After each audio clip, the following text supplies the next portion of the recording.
Yo, what's up guys? Yan, and we are back for another video, no? So, yun, for today's video, meron tayong ipi-feature o may dumating sa atin na Glock 18C, no?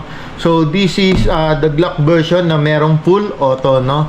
So, yun, unbox natin, huwag na natin patagalin, i-unbox natin at the same time, iko-chrono na rin natin, no? Again guys, hit nyo yung notification bell for latest uploads and videos. Yan, pa-subscribe na rin kayo sa amin, Savage Airsoft, and follow nyo kami sa YouTube na, follow nyo kami sa Facebook, Airsoft PH, no? Airsoft Savage PH, no? Savage Airsoft PH, sorry. So, yun, inside the box, meron tayong, syempre, owner's manual, then, grip, extension grip ito, no, na may markings, so Glock markings, no. So extension grip to, ito yung kanyang pin. So meron option para lang extend mo yon. Syempre meron tayo ditong magazine, no. Tapos ito yung mismong unit, no. Ayan, so box natin, ang plastikin natin. So ito yung unit, no, Glock 18C. Set aside natin to dito. So ito, ang gamit nito, ang dami nagtatanong ano raw gamit nito. Ayan, para ma-extend mo yan dyan, para lumaki yung grip, no. Ayan, tapos gagamitin mo yung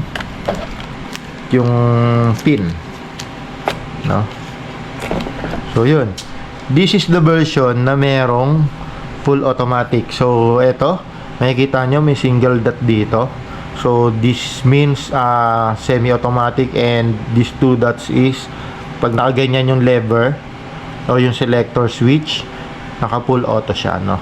So yan, punta lang muna natin sa semi. So made in Taiwan, polymer yung kanyang lower frame, tapos metal yung kanyang slide, no. May design, nakita nyo yung kanyang outer barrel, no, merong parang shark fin design, no. Tapos ayun, complete with markings, no. Ayan, no, diba, technology, no. Ayan, Glock 18C, Glock 18C, no? Ito yung kanyang safe. Ayan, so ang dami nagtatanong dito, ano daw to. Ito yung kanyang safe. So, sundutin natin, try natin sundutin. Medyo matigas to eh. Ayan, pag binaba mo yan, naka-safe yung unit, no. So, pag nakataas yan ng ganyan, ready to engage yan. Ayan, pwede pumotok yan, no. So, threaded outer barrel. So, pwede kang maglagay ng suppressor, no. Yan. So, ngayon, actual chrono check natin siya, no.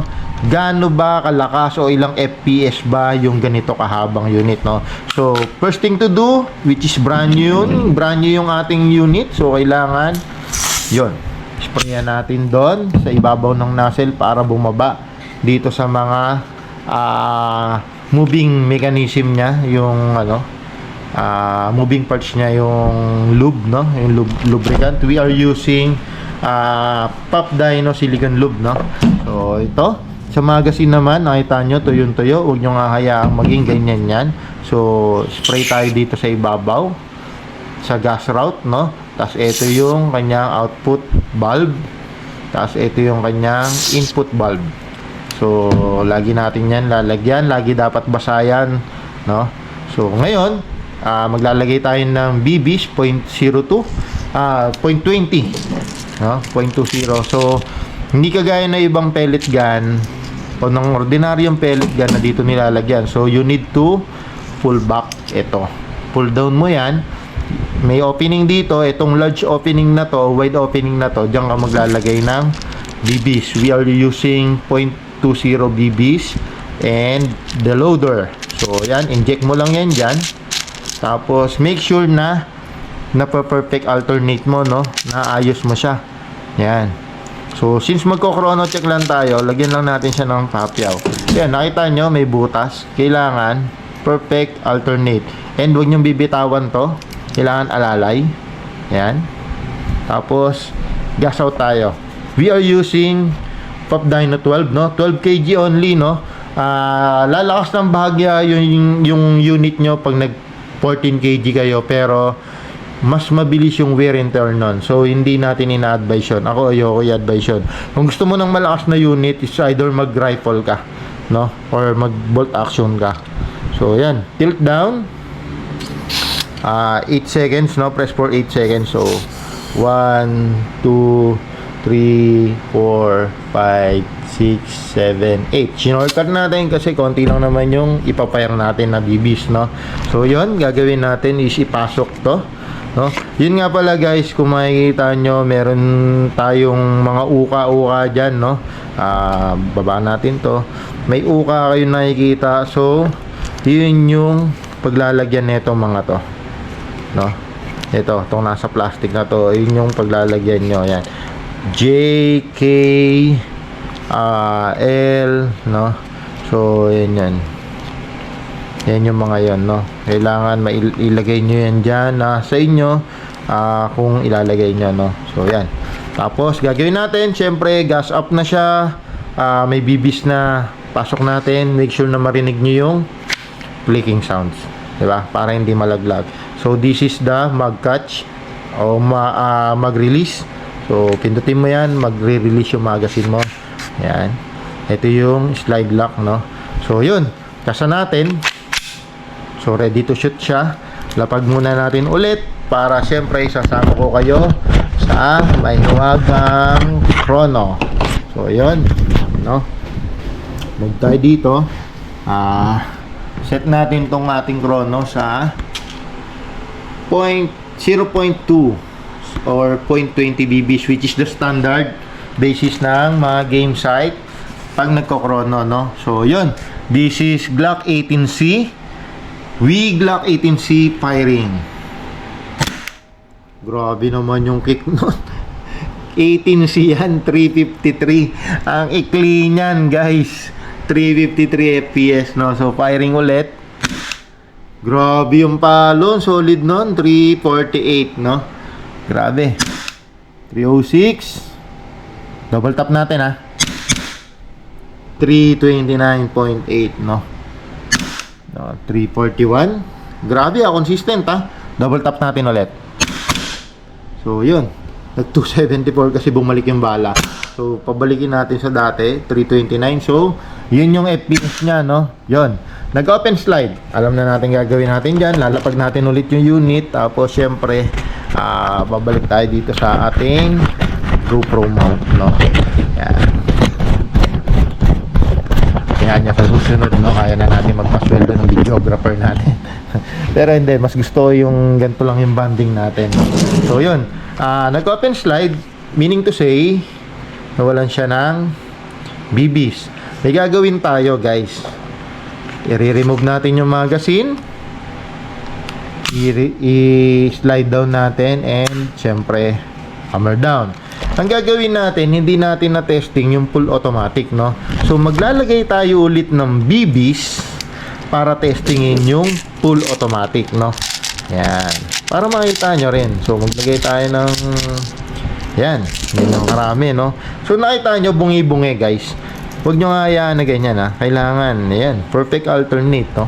Yan. Kaya naman yan. Tiyaga lang ng konti. Lagay tayo ng gas. Gas up tayo ng konti kasi baka mabitin. Since magpo-full automatic tayo. Ayan. So, lagay tayo ng konti. Tapos, syempre, sama kayo ulit sa akin. Ang gagawin natin, ito yung kagandahan pagka lagi yung unit mo, no? Naka-trigger down lagi, no? So, pull back natin.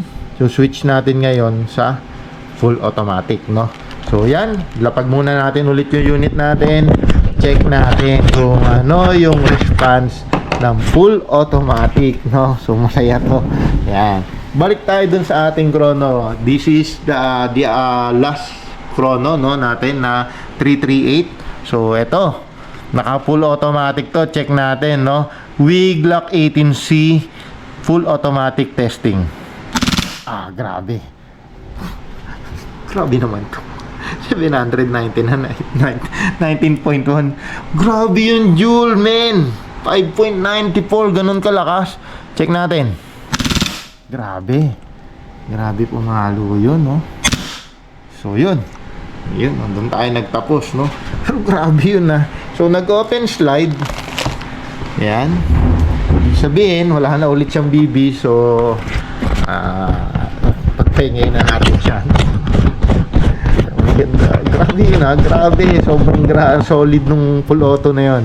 So, yun. Siyempre, yan. Wala nang BBs. Wala na rin BBs yung chamber.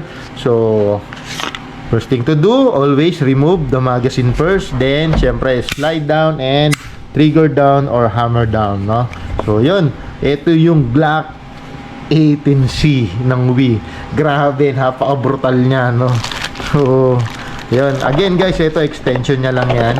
Yan, para lang grip extension, no?